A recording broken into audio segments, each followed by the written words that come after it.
अस्सलाम वालेकुम। आज हमारा आईकॉम पार्ट 2 अकाउंटिंग के अंदर बेसिक अकाउंटिंग का lecture number 10 which is the last lecture of the basic. इंशाल्लाह आपकी बेसिक मैंने कोशिश की है एज मच एज पॉसिबल। बहुत ज़्यादा डीप में लाजमी सी बात है, मैंने आपको पहले बता दिया था मैं ज़्यादा डीप में नहीं जा सकता क्योंकि वो जितनी डीप में फर्स्ट ईयर के अंदर एक एक चीज़ बताई जाती है, आप फर्स्ट सेकंड ईयर के अंदर सेकंड ईयर का कोर्स कवर कराएंगे या बेसिक कवर कराएंगे। लेकिन कोशिश की है कि मैंने ज़्यादा से ज़्यादा बेसिक के अंदर नॉलेज आपको ट्रांसफ़र की जाए। फिर जैसे जैसे टॉपिक चलता रहेगा, अब नेक्स्ट लेक्चर के अंदर हम बाकायदा टॉपिक स्टार्ट करेंगे और उस टॉपिक के अंदर फिर एज मच एज पॉसिबल जितनी बेसिक कवर कर सकते हैं उससे रिलेटेड आती जाएगी तो मैं कवर करता चला जाऊँ, ठीक है। बस लेकिन ये याद रखना है, इसके बाद आपको चांस नहीं मिलेगा अपनी बेसिक कवर करने का क्योंकि बीकॉम पार्ट 1 के अंदर बहुत लेंथी केस वो है कोर्स आउटलाइन, यानी फर्स्ट ईयर सेकंड ईयर को मिला लो। फर्स्ट ईयर ही कंप्लीट नहीं होती या सेकंड ईयर ही कंप्लीट नहीं होती और फर्स्ट ईयर सेकंड ईयर दोनों को मिलाओ, कितने टॉपिक बन जाते हैं और फिर 2-4 टॉपिक और डाल दो तो बीकॉम पार्ट 1 बहुत लेंथी बन जाती है। तो उसमें बेसिक कवर करने लगोगे तो सवाल ही पैदा नहीं होता, कोर्स खत्म होगा। और फिर बीकॉम फाइनल में तो पॉसिबल ही क्योंकि वहाँ तो अकाउंटिंग ही दो है, दोनों बड़ी बड़ी। कॉस्ट अकाउंटिंग वो एक नई चीज़, एडवांस अकाउंटिंग उसमें एक लेंथी क्वेश्चन, फिर बेसिक कंप्लीट नहीं हो सकती। ये आपका लास्ट चांस है, तो कोशिश करो जितना as much as possible cover कर सकते हो उतना कवर करो, ठीक है। अब हम एंटीज जिससे आपकी और मजीद बेस बने वो 2-4 एंटीज और सीखते हैं इंशाल्लाह। अच्छा, मैंने बिजनेस स्टार्ट करने से रिलेटेड, एक्सपेंस से रिलेटेड, एक्सपेंस ड्यू, इसी तरह इनकम से रिलेटेड, इनकम ड्यू, इसी तरीके से और मैंने क्या कराया था, interest on capital, interest on drawing, सही। अब हम पास करते हैं, जब हम किसी को माल बेचते हैं, सिंपल किसी को माल बेचते हैं तो क्या एंट्री पास कर लेते हैं, यानी जो हमारा कस्टमर है हमने उसको माल बेचा, सही। Sold merchandise to the customer, क्या एंट्री पास हुई, कैश डेबिट और सेल्स क्रेडिट, ये तो सबको याद है, सही। अब आते हैं इसके कॉन्सेप्ट के ऊपर। हमने क्या करा, माल बेचा तो सेल्स तो क्रेडिट वही सबको पता है। अच्छा, पैसा आ गया कैश डेबिट, ये भी क्लियर हो गया, सही। अगर मैं यहां पर बोलूं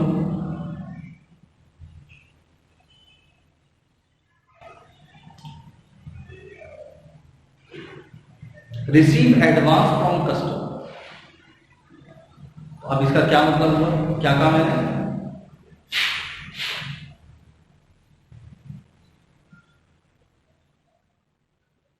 receive advances from customer person A। अभी जिस कस्टमर को आप माल बेच रहे थे तो पैसा आ रहा था कैश डेबिट और माल दे दिया तो सेल्स क्रेडिट, ओके। सेम कहानी यहां पर सिर्फ अल्फाज से नहीं हुआ। अब जिस कस्टमर को माल बेचना था उससे पैसे पहले ले लिए, अभी माल नहीं बेचा, सही। अब बताओ क्या एंट्री पास होगी। अच्छा, एंट्री पास करने के लिए एक छोटा सा क्लू दे रहा हूं, वो याद रखना, जो सबसे आसान चीज हो ना, वाज़ा तौर पर क्लियर हो, उसको तो पहले करिए ताकि फिर जो चीज दूसरी नहीं आती उसके ऊपर और फिक्र करो। पता चला आप पूरी एंट्री बार बार सोचे जा रहे तो फिर तो वो पास ही नहीं होगी कभी। तो जितना कम से कम आता है पहले उतना तो करिए, सही। तो आपके पास क्या है, रिसीव्ड, पैसा तो आ ही गया, तो ये तो पैसा खत्म, पैसा कैश में क्या हो गया,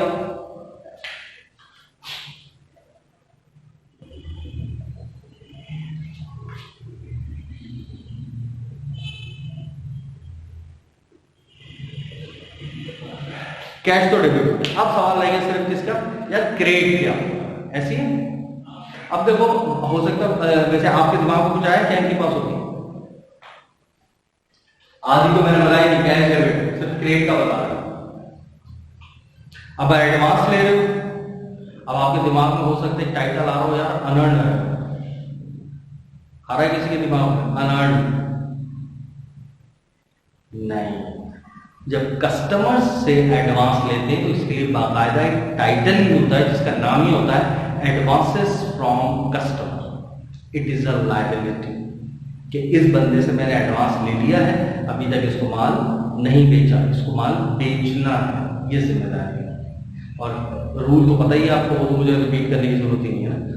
तो increases in liability will be credited, got it? तो यहाँ क्या इनके पास होगी advances from customer credit. Clear है? एडवांसेस फ्रॉम कस्टमर क्रेडिट हो गया। क्लियर? पक्का? अब इसके अंदर एक छोटी सी साइंस याद रखें। जब भी एंट्री पास होगी एडवांसेस फ्रॉम कस्टमर की, ये भी दो शक्लों में आ सकती है, एक जनरल के वक्त और एक एडजस्टिंग के वक्त। दोनों में जमीन और आसमान का फर्क हो जाएगा। ये अभी हमने किस चीज की सीखी? जनरल। किसकी सीखी हमने? जनरल। देखो मैं ज्यादातर बेसिकली वही बताया जा रहा हूं जो आप पढ़कर आ चुके हो, सही? बाकी फैसला अब आपने करना है कि आपने ये चीज पढ़ी थी या नहीं पढ़ी थी। पढ़ी थी तो इस तरह reason, concept, logic, background, foreground, वजह सीखी थी, या बस ऐसे ही होता है, ये की बात होती है, तो वो खुद आप फैसला करते हैं। सही है? मेरी कोशिश है कि मैं मैक्सिमम कॉन्सेप्ट बस क्लियर करूं ताकि मैं आगे अपने टॉपिक की तरफ आऊं। ये किस चीज की एंट्री है? जब आप जर्नल बना रहे, सेम एंट्री अगर एडजस्टमेंट के वक्त आ जाए, अब क्या करेंगे? जब एडजस्टमेंट आ रही होगी, ये सेम एंट्री, सेम लफ्ज, यही बात होगी, लेकिन अब एंट्री क्या प्रोड्यूस होगी?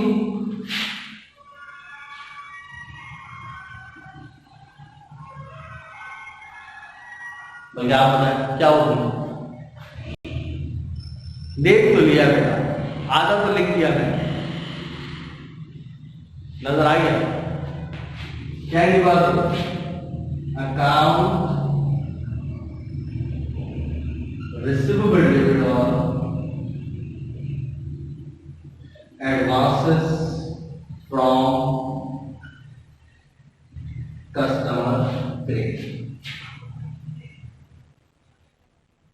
तो सेम नरेशन है, उसके साथ जब आपकी एंट्री प्रोड्यूस हुई तो वो किससे हुई? इससे। क्लियर है? पक्का?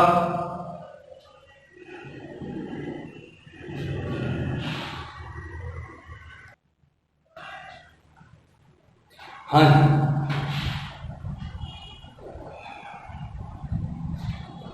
ये दोनों पॉइंट्स क्लियर? ये वाले एडजस्टिंग जनरल करते हो, सही? और ये तो एंट्री नॉर्मली समझ ले रहे हैं। अच्छा ठीक है, पैसा आया और एक टाइटल होता है एडवांस लेने के लिए, तो उसका टाइटल क्या होगा? Advances from customer credit. ये एंट्री भूल जाता, ये कैसे है? चलो ये तो बात समझ आएगी, एडवांस लिया, अकाउंट रिसीवेबल कहां से आ गया? डेबिट। कैश कहां चल गया? कैश क्यों नहीं आ रहा? अब देखो इसके पीछे बैकग्राउंड पे कहानी क्या है, अब गौर से समझना इस पॉइंट को। फर्ज करो एक लाइन लगी है लंबी सी तुम्हारे कस्टमर्स की। अब देखो मैं ये एंट्री का कॉन्सेप्ट समझाना चाह रहा हूं, सही? एक लंबी लाइन लगी हुई है, जो कस्टमर्स हैं जिनको आपने माल बेच दिया, सही? वो अब आपको पैसे देने आए, तो आप क्या कर रहे हैं? सबसे पैसे लेते जा रहे हैं और क्या एंट्री पास कर रहे हैं? जब पैसे लेते हैं तो क्या एंट्री पास होती है किसी भी कस्टमर से? Cash debit, account receivable credit. ये पॉइंट क्लियर है ना? देखो ये इतनी बेसिक तो आती होगी ना। सिंपल आपने माल बेचा होगा तो क्या एंट्री पास होगी? A B C D E F, बहुत सारे कस्टमर, एक का नाम ए बी सी डी, इस तरीके से कस्टमर्स का नाम है। अब उनको सब जब माल बेचा होगा सबको तो क्या एंट्री पास की होगी? अकाउंट रिसीवेबल डेबिट ए के नाम का और सेल्स क्रेडिट। इसी तरह जब बी को बेचा होगा अकाउंट रिसीवेबल बी के नाम का डेबिट सेल्स क्रेडिट, सी को बेचा होगा अकाउंट रिसीवेबल सी के नाम का डेबिट सेल्स क्रेडिट। ये किया होगा सब में। अब ये तीनों फर्ज करो आ गए पैसे देने के लिए। अब हम क्या एंट्री पास करेंगे? बार बार हम बार बार एक एंट्री पास, देखो हमने एक एंट्री पास की अकाउंट रिसीवेबल डेबिट ए का सेल्स क्रेडिट, सही है। 1000 रुपए से फर्ज करो 100 रुपए से। इसी तरह एक और से account receivable debit sales credit 200, account receivable debit C के नाम का सेल्स क्रेडिट 300। ये एंट्री पास की भी होगी हमने बताया। और आज फर्ज करो मैंने क्या बताया, सिंपल पैसे लेते जा रहे हैं, तो हम क्या एंट्री पास कर रहे होंगे? जितने बंदे पैसे लेते जा रहे हैं हम ये एंट्री पास करते जा रहे हैं। Cash debit account receivable credit, cash debit account receivable credit, cash debit account receivable credit, ये एंट्री पास करते जा रहे हैं बार बार ऐसे ही। अच्छा, अब और उनके नाम से ही करते जा रहे हैं। फर्स्ट करो कितना? 100 रुपए, 200 रुपए और इसने दिए 50 रुपए वगैरह वगैरह। जैसे जो जो जो पैसे देते जा रहे हैं हम एंट्री पास कर रहे हैं। कैश डेबिट अकाउंट से, कैश डेबिट अकाउंट से, कैश डेबिट अकाउंट से, ये करते जा रहे हैं और नाम भी लिखते जा रहे हैं। इसने जो सबसे पहले पैसे दिए एक का कौन था? ए। इसने किसको क्या था? बी। और ये इसका नाम क्या था? डी। ये कौन था? डी। डी को तो हमने बेचा ही नहीं था, ये तो हमारा कस्टमर ही नहीं था। कस्टमर तो हमारा सी था, उसको आना चाहिए। सी नहीं आया, मतलब कोई नया बंदा आया डी, वो पैसे दिए और हमने क्या एंट्री पास करी?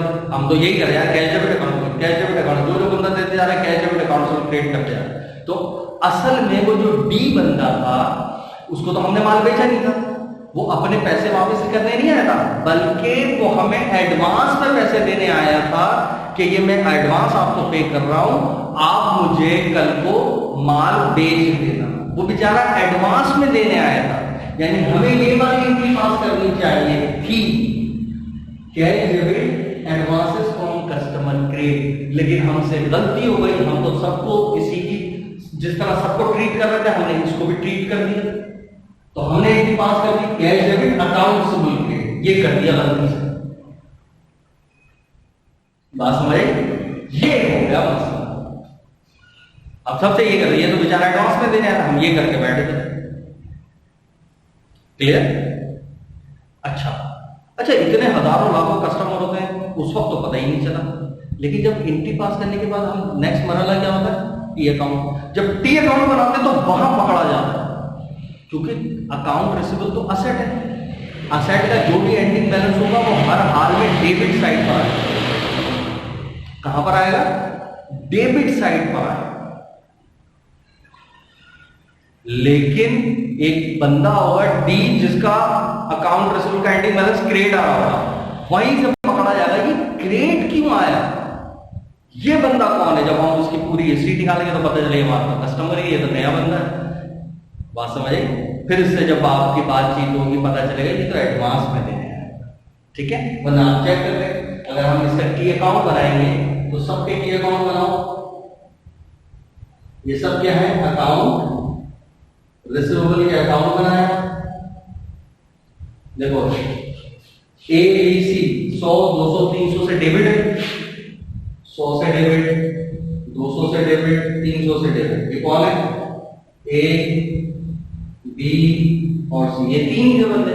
और जब पैसे लिए, ए से पैसे लिए, 100 से क्रेडिट हो गया, ये 200 से क्रेडिट हो गया और डी 100 से क्रेडिट, यानी एक और अकाउंट बना जिसका नाम पड़ा डी और वो क्रेडिट हो गया। जब बैलेंसिंग करें तो ये तो वैसे दिल हो गया, अगर बचता तो डेबिट में बचता, ये भी दिल हो गया, अगर बचता तो डेबिट में बचता। ये कहां बचा? डेबिट में बच रहा है 300। ये कहां बचा? क्रेडिट में। यहीं से पकड़ा गया ये कौन है। फिर पता चला अरे यार हमने इसकी पास करी है cash debit account receivable credit, तो गलती से हमसे क्या हो गया यहाँ पर लग अकाउंट रिसीवेबल। अब इसको खत्म करना है तो मैं क्या करूं, इसको उठा के डेबिट कर दूंगा, अकाउंट रिसीवेबल डी के नाम का डेबिट और एडवांस फ्रॉम कस्टमर क्रेडिट, ये वाली एंट्री हो गई।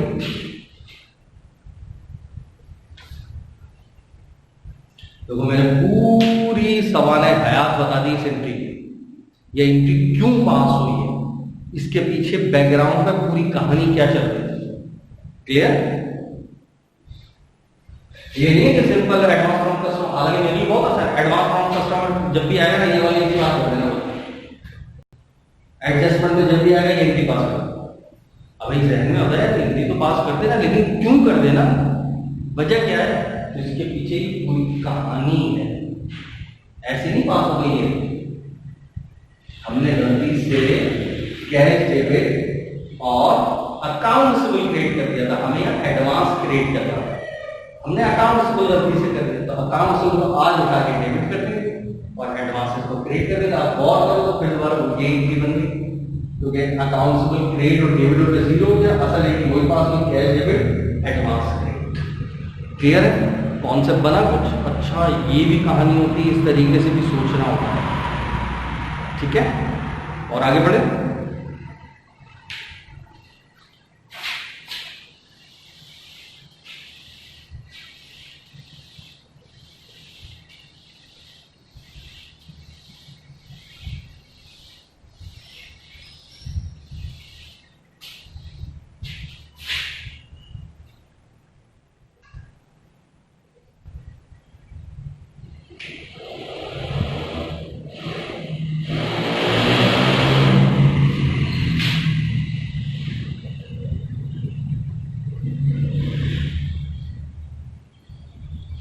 अच्छा,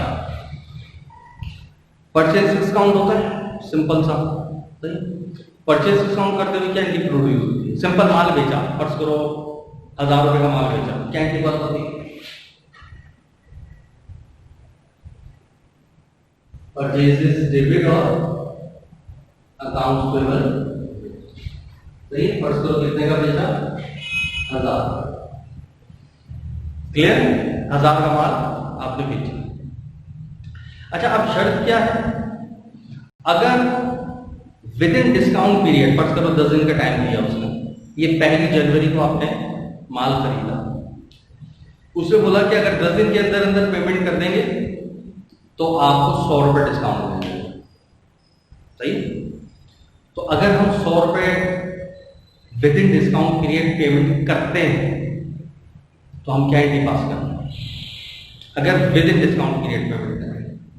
फर्स्ट करो ये कब की है, जनवरी 1, सही, और आपने 10 दिन के अंदर अंदर पेमेंट कर दिया, यानी 10 तारीख को पेमेंट कर दिया जनवरी, तो अब क्या एंट्री पास होगी,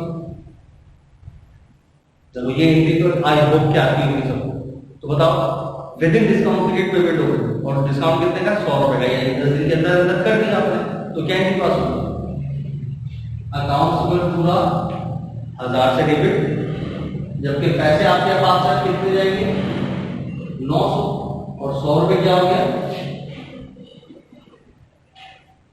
परचेज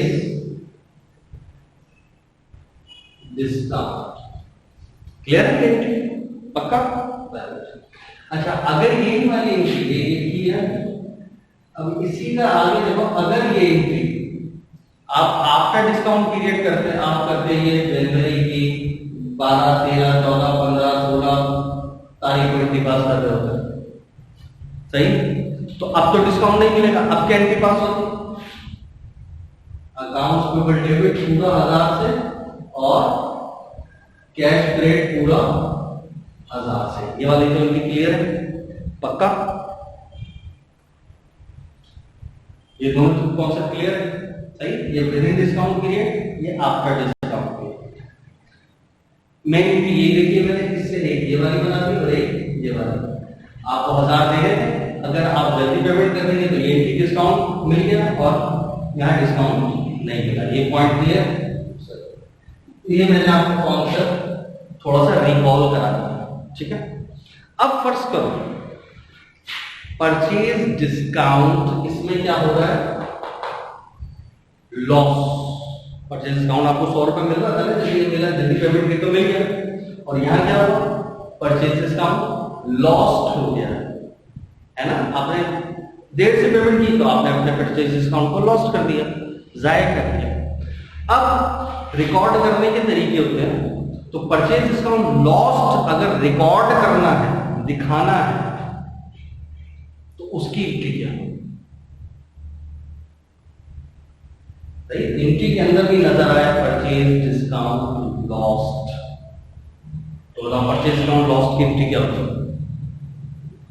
फर्स्ट करो पूरा वही कहानी, 1000 रुपए का आपने माल बेचा है, 10 दिन के अंदर अंदर पेमेंट कर देंगे, ठीक है, तो डिस्काउंट मिलेगा 100 रुपए, वरना आपको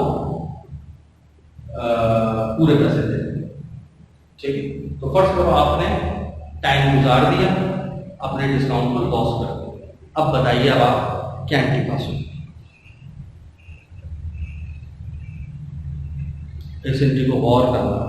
अच्छा पहले तो ये बताओ कि ये परचेज डिस्काउंट लॉस्ट लफ्ज हो सकता है बात पहली दफा सुन रहे हैं, या ये एंट्री पड़ी हुई, क्योंकि ये चीज इनकम स्टेटमेंट के अंदर आती है। परचेज आता है ना लिखा हुआ, cell return, sale discount, purchase, purchase return, purchase discount, तो बाद दफा परचेज डिस्काउंट लॉस्ट।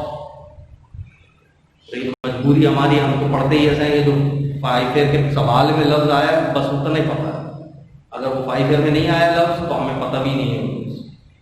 तो हाँ, वो जो कल को आ जाएगा पेपर में फेल हो जाएंगे, नहीं आएगा, उसके बाद फिर पता चलेगी ये बात, अच्छा ये भी हो।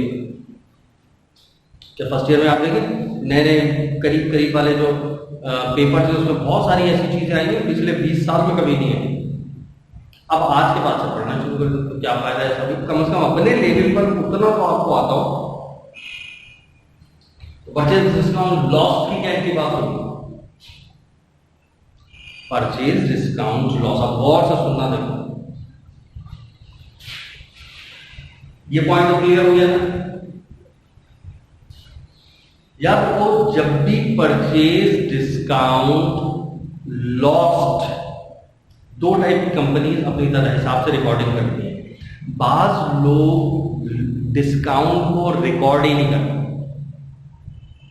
भाई ये डिस्काउंट हो गया ना, मैंने 1000 रुपए की चीज ली है, मैं कंफर्म इसको जल्दी पैसे दे दूंगा, तो मैं क्यों खामा करके डिस्काउंट रिकॉर्ड करूं, पहले लिखूं परचेज 1000 रुपए, उसमें से लेस करूं 100 रुपए डिस्काउंट, तो असल परचेज मेरे पास आई 900। यही होना ना इनकम स्टेटमेंट, वो भाई डायरेक्ट 900 रुपए लिखो खत्म।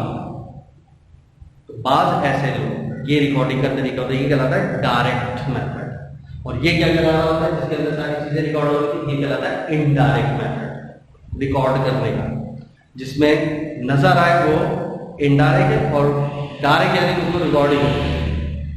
वहां पर ये देखो, आप गौर से सुनना, देखो तो आपने 1000 रुपए का माल बेचा, ठीक है, और उसने क्या बोला, जल्दी पेमेंट करोगे तो 100 रुपए डिस्काउंट। तो अब आप डायरेक्ट एंट्री पास करेंगे क्या,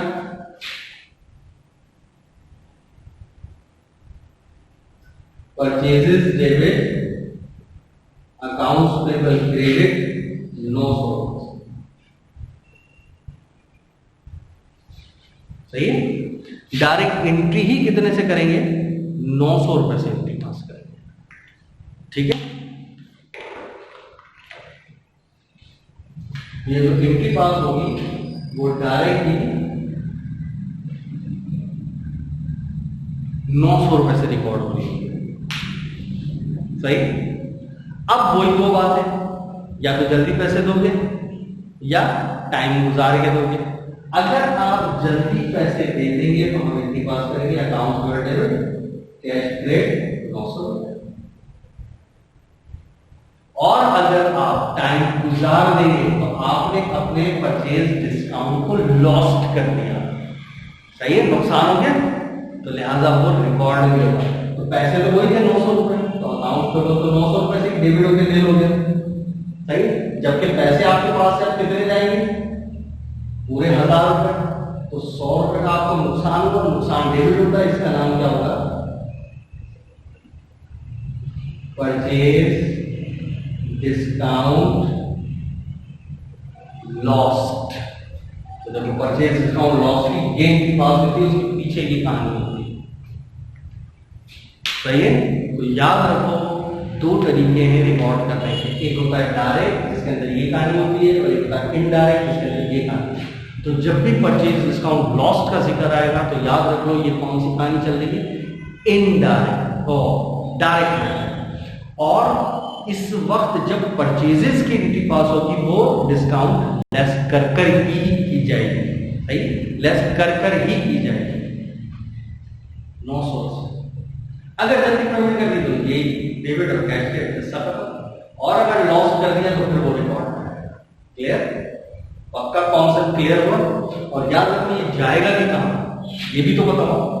इनकम स्टेटमेंट बनाते हैं, वहां परचेज में से purchase return purchase discount less करते हैं, वहां परचेज डिस्काउंट लॉस अगर सवाल के अंदर आया अभी कहां जाएगा,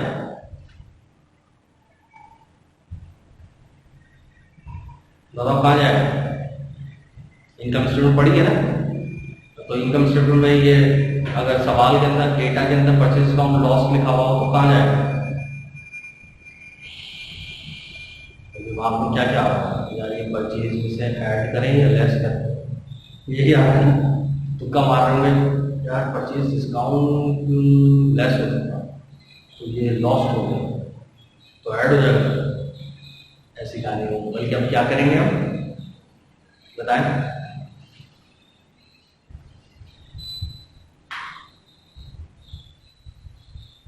हाँ भाई बताइए।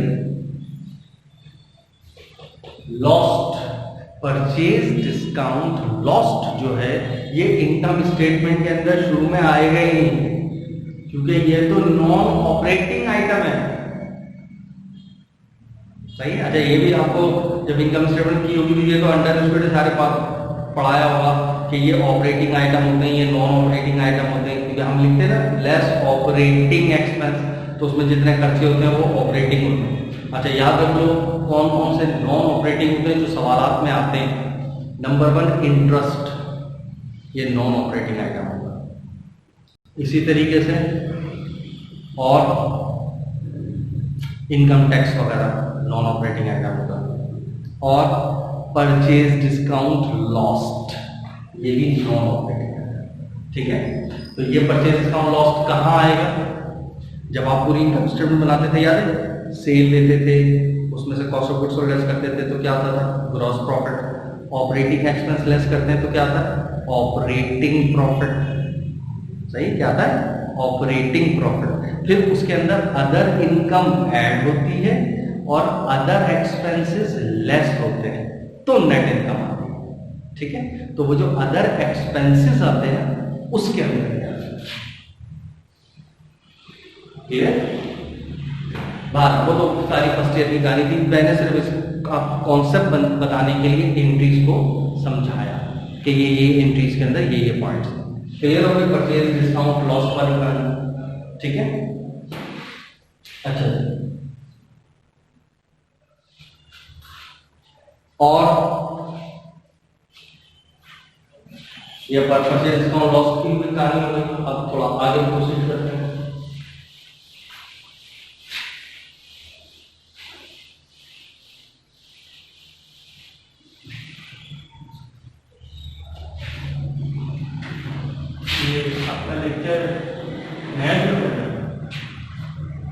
Purchase discount lost. अब उसके बाद क्या चीजें आगे?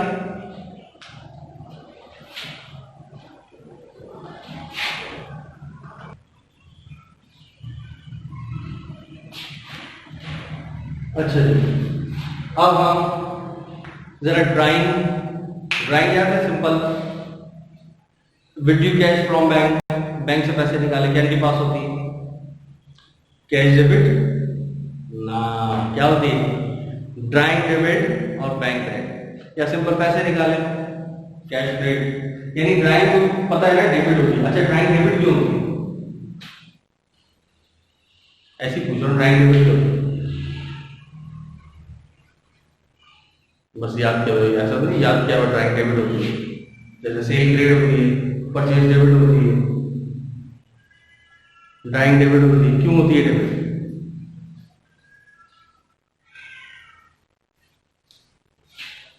कॉन्ट्रा कैपिटल का नाम सुना है? देखो फर्स्ट ईयर में कॉन्ट्रास्ट का सारा पूरा एक चैप्टर है, पूरी डिटेल है कि कॉन्ट्रा क्या क्या चीज होती है। याद है जब हम कैश बुक पढ़ते हैं तो लफ्ज आता था, सी लिखते थे छोटा सा, कॉन्ट्रा। सही है, तो कैश बुक पढ़ाने से पहले की बेसिक के अंदर ये सारी डिटेल आती है कॉन्ट्रा की क्या क्या। तो मैं यहाँ पर एक छोटा सा पॉइंट बताता हूँ कि कॉन्ट्रा का मतलब होता है उसका नैरेटिव, उसका काउंटर पार्ट, उसका मुखालिफ, उसको कम करने वाला। सही, जिस तरह सेल्स है तो सेल्स में से कमी कौन कौन करता है? Cell return, sale discount. तो सेल्स के ये दोनों कॉन्ट्रा होते हैं। परचेज में कमी कौन कौन सा करता है? Purchase return, purchase discount. तो वो परचेज के कॉन्ट्रा होगा। ठीक है, इसी तरीके से अकाउंट रिसीवेबल में कभी क्या करता है? अलाउंस फॉर बैड डेट्स, तो वो उसका कॉन्ट्रा हो गया। अलाउंस फॉर डेप्रिसिएशन, वो उस फिक्स एसेट का कॉन्ट्रा हो गया। ठीक है, इसी तरीके से कैपिटल में कभी का काम करता है? ड्राइंग करती है। याद है इनकम स्टेटमेंट जब बनाते थे आप, ऑनर्स इक्विटी का जो सेक्शन आता था बैलेंस शीट में, कैपिटल फिर नेट इनकम ऐड होती थी, ड्राइंग लेस होती थी, तो कैपिटल को कम कर रही है ना। ठीक है, तो ये उसका कैपिटल का कॉन्ट्रा है। कैपिटल में कमी का वाइज है, और रूल के मुताबिक कैपिटल में इजाफा क्या होता है? क्रेडिट। तो कमी क्या होगी? डेबिट। इस वजह से ड्राइंग डेबिट होती है। क्लियर? ये ड्राइंग डेबिट क्यों होती है? क्योंकि ये कैपिटल में कमी का वाइज है। क्लियर हो गया? ये तो मैंने एक सिंपल सा रूल बता दिया। अच्छा, अब ड्राइंग से रिलेटेड बात सिंपल, आपने बिजनेस से पैसा निकाला, कैंडी पास करेंगे।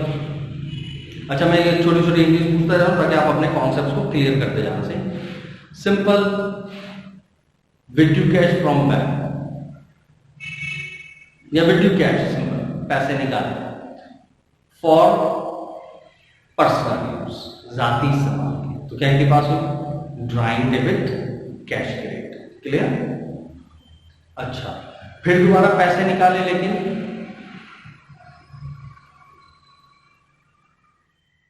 बैंक से निकाले, जाती इस्तेमाल के, तो वो क्या हुआ?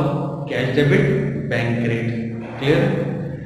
अच्छा, अब कैश निकाला बिजनेस के इस्तेमाल के, withdrew cash from business for office use. Withdrew cash, पैसे निकाले फ्रॉम बिजनेस, बिजनेस से निकाले फॉर ऑफिस यूज, ऑफिस के इस्तेमाल। कैंडी पास हुआ, ऑफिस के इस्तेमाल के लिए पैसा निकाला, बिजनेस, कैंडी पास हुआ। फटाफट सोचो। अच्छा, जो सोचा वो लिख लो ताकि मुकरना है। सही, अपने आप से ये चीज चेक करना। एंट्री लिखी, कोई एंट्री पास नहीं होगी। क्यों नहीं होगी? बिजनेस था, बिजनेस से कैश निकाला तो बिजनेस से पैसा चला गया, कैश क्रेडिट होगा, है ना? क्यों निकाला था? बिजनेस के लिए, तो दोबारा कहां गया? बिजनेस में, तो कैश डेबिट हो गया। तो असल अगर गौर करो तो एंट्री में क्या हो रहा है? Cash debit, cash credit. ये तो कॉन्ट्रा होकर खुद ही नहीं हो गया, तो कोई एंट्री पास नहीं होगी। ठीक है, पॉइंट याद रखना कि बिजनेस से पैसा निकाला है बिजनेस के इस्तेमाल के लिए, तो कोई एंट्री पास नहीं। अच्छा, इसी तरीके से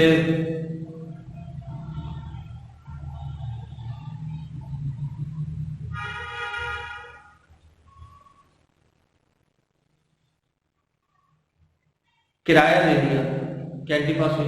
बिजनेस का, simple. Rent expense debit, cash credit. Clear? लेकिन मैं अगर यहां लिखूं, अच्छा इसका मतलब क्या? अंडर स्टूडेंट ऑफिस का किराया दिया, paid office rent from business cash. मतलब अगर मैं पूरी डिटेल के अंदर बात, सिंपल ये paid office rent, paid rent, तो बात वही है ना। पेड रेंट का भी मतलब क्या है? ऑफिस का किराया दे रहे हैं, ऑफिस के पैसों से दे रहे हैं। उसूली मतलब तो यही लिया जाएगा, लेकिन मैं फर्स्ट पर पूरी डिटेल में बात कर रहा हूं कि paid office rent from office cash, business के कैश से बिजनेस का किराया भरा, क्या एंट्री पास हुई?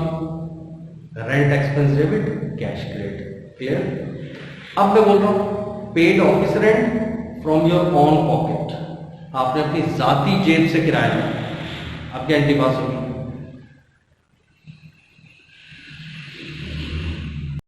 पास कर लिए एंट्री, लिख लो। फिर रिपीट कर रहा हूं, ऑफिस का किराया दिया फ्रॉम योर ओन पॉकेट, अपनी जाती जेब से, क्या एंट्री पास हुई। Rent expense debit capital credit, वो एक किस्म की तुम्हारी इन्वेस्टमेंट हुई ना, कि तुम अपनी जाती जेब से पैसा अगर यूं करते, पहले पैसा लाते तो इनके पास होती कैश डेबिट कैपिटल क्रेडिट, अब किराया भरते rent expense debit cash credit, तो असल कैश डेबिट भी हुआ कैपिटल की वजह से और क्रेडिट भी हुआ एक्सपेंस की वजह से, तो कैश तो नील हो गया। असल क्या इनके पास हुई rent expense debit capital credit. Clear?